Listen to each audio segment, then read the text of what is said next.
बच्चों जरा ध्यान से सोचो, पाइथन को हम अगर दो वैल्यू दे दें 10 और 20, लेकिन ये बताए ना कि कौन बड़ा है कौन छोटा है, बराबर है या नहीं, तो पाइथन बोलेगा इसको कंपेयर कैसे करूं। तो इसी सवाल का जवाब है हमारा आज का टॉपिक, कंपेरिजन या फिर रिलेशनल ऑपरेटर। अगर आपने आज की वीडियो पूरी देख ली तो आपको ये कंप्लीट समझ में आ जाएगा, जैसा कि हमने अपनी लास्ट वीडियो में समझाया था पाइथन को कि कैसे एडिशन सब्ट्रैक्शन करते हैं और भी ऑपरेटर सिखाए थे, वैसे ही आज हम पाइथन को ये जरूर सिखा देंगे कि हमारी दी गई वैल्यू से तुम कैसे कंपेयर करोगे। तो बिना देर के चलिए वीडियो को शुरू करते हैं। हेलो दोस्तों, मैं हूं नुसर। आप सीख रहे हो पाइथन प्रोग्रामिंग बिल्कुल बेसिक से, जहां पर हम लोगों ने चैलेंज लिया था 110 डेज में पाइथन कोडिंग सीखने का। तो आज का हमारा टॉपिक जो रहने वाला है आप जानते हैं, जो कि हमारा रिलेशनल ऑपरेटर रहने वाला है। तो रिलेशनल ऑपरेटर को हम लोग पहले अपने ओन वर्ड्स में समझते हैं। रिलेशनल ऑपरेटर का यूज कहाँ किया जाता है? रिलेशनल ऑपरेटर का यूज दो ऑपरेंड्स में, हमको जैसे कि बड़ा पता करना है, दोनों में से छोटा कौन सा नंबर है ये पता करना है, दोनों इक्वल हैं या नहीं इक्वल हैं, इस तरीके की जो कंपैरिजन होती है वहां रिलेशनल ऑपरेटर का यूज किया जाता है। तो इसका मतलब जहां है कंपैरिजन वहां आएंगे रिलेशनल ऑपरेटर। मतलब आपने कोई वैल्यू में कंपेयर किया, उसका रिजल्ट आया। अब रिजल्ट कैसा आता है इसमें ये भी समझ लो। रिजल्ट इसका जो आता है वो सिर्फ और सिर्फ ट्रू और फॉल्स में ही आता है। मतलब यहाँ पर जो रिजल्ट आएगा आप ट्रू एंड फॉल्स में आएगा। और ट्रू और फॉल्स किस तरीके के डेटा टाइप होते हैं? वो डेटा टाइप होते हैं आपके बूलियन डेटा टाइप। तो चलिए वीडियो को हम लोग अपना शुरू करते हैं। What are relational operator? Relational operator also called comparison operator, इनको कंपेरिजन ऑपरेटर भी कहा जाता है, are use to compare two values. याद रखना कितनी वैल्यूज? दो वैल्यू पे ही ये कंपेयर होने वाले हैं। They always return a boolean value as true and false, यही आपको ये रिटर्न करेंगे।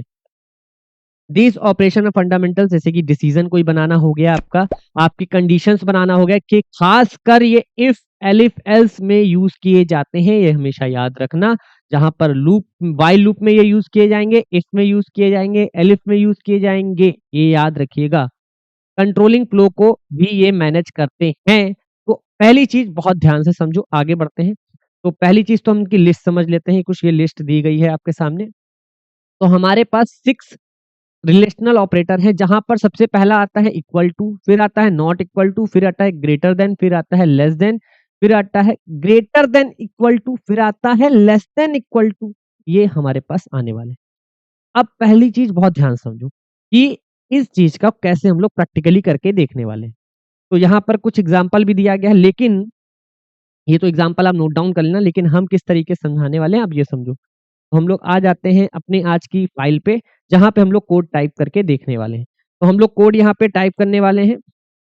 जैसा कि हम कोड में लिखेंगे, चलो एक काम करते हैं, डायरेक्टली प्रिंट के अंदर लिखते हैं। प्रिंट, तो अब हम लिखते हैं 10 ग्रेटर देन 5। क्या लिखा है हमने? 10 ग्रेटर देन 5। अब आप बताओ क्या 10 5 से बड़ा है? रन कराते हैं तो कह रहा है ट्रू, हाँ बड़ा है। अब हमने ये चीज यहाँ पर सिंबल बदल दिया। हमने कहा क्या 10 5 से छोटा है? आप क्या कहोगे? 10 5 से छोटा है? गलत। 10 तो 5 से बड़ा था ना, तो इसलिए रिजल्ट क्या आया? फॉल्स। अब दोनों तरफ, जैसे कि मान लेते हैं हमने यहाँ पर रख दिया, हमने रख दिया 5। यहाँ पर हमने लिखा 5 क्या 5 से छोटा है? तो कहेगा नहीं, 5 5 से छोटा नहीं है। हमने सिंबल बदल दिया। हमने कहा क्या 5 5 से बड़ा है? इस केस में भी क्या कह रहा है? नहीं। मतलब आपको जब दोनों तरफ ये चेक करना हो, जैसे कि आपको या फिर छोटे में चेक करना हो या फिर बड़े में, लेकिन आप उसकी एग्जैक्ट वैल्यू से भी अगर मैच करना चाहते हो तो आपको क्या लगाना होगा? इक्वल। मतलब 5, जैसे कि यहाँ पे 4 जैसे कि लिखा होता 10, तो 10 5 से बड़ा है? हाँ बड़ा है। बड़ा है या फिर इक्वल? नहीं, बड़ा है।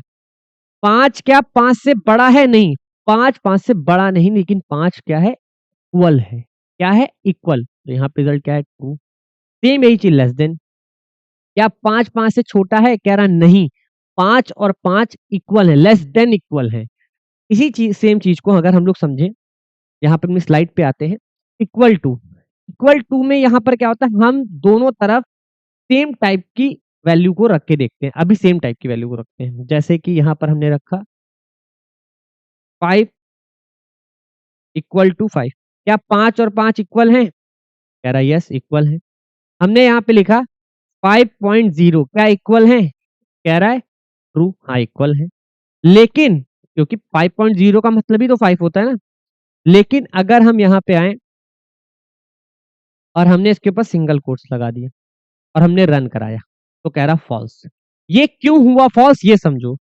ये इसलिए फॉल्स हुआ क्योंकि इसका डेटा टाइप अलग है, उसका डेटा टाइप अलग है। तो दोनों के डेटा टाइप जब अलग हैं इसलिए ये क्या कह रहा है, ये दोनों इक्वल अब नहीं है। वो स्ट्रिंग डेटा टाइप है जो हमारा राइट साइड वाला है, लेफ्ट साइड वाला 5 हमारा इंटीजर डेटा टाइप है, इसलिए ये दोनों इक्वल नहीं है।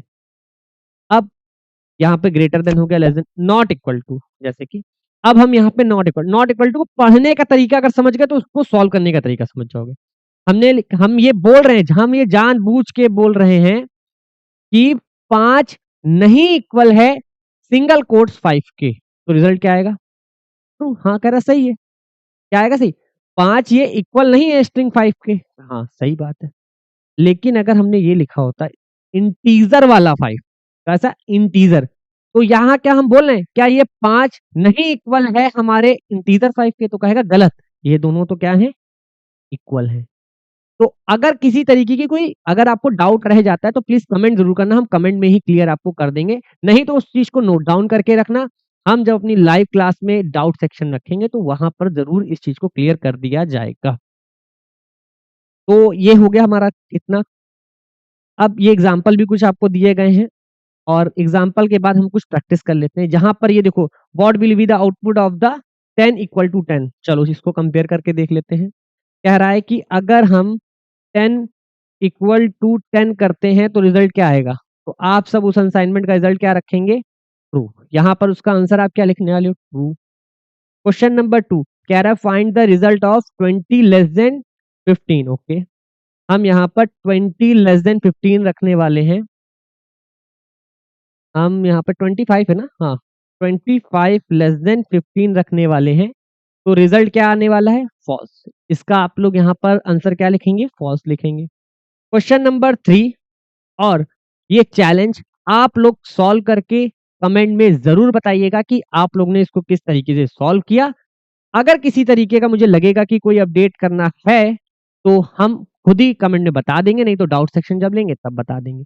तो आई होप आपको वीडियो में बहुत मजा आया होगा। तो वीडियो को लाइक जरूर करिएगा, चैनल को सब्सक्राइब करिएगा, सब्सक्राइब के साथ बेल आइकन ही प्रेस करिएगा क्योंकि जब लाइव आएंगे तभी तो पता चलेगा ना। अब जब बेल आइकन पे प्रेस होगा कि अनुज सर लाइव आ रहे हैं, तो बिगनर दोस्त के साथ शेयर तो कर ही दिया होगा, तो उस बिगनर दोस्त के साथ कहो कि आगे 3 लोगों को और शेयर करे। तो मिलते हैं अपनी अगली वीडियो में, तब तक के लिए कीप लर्निंग कीप ग्रोइंग।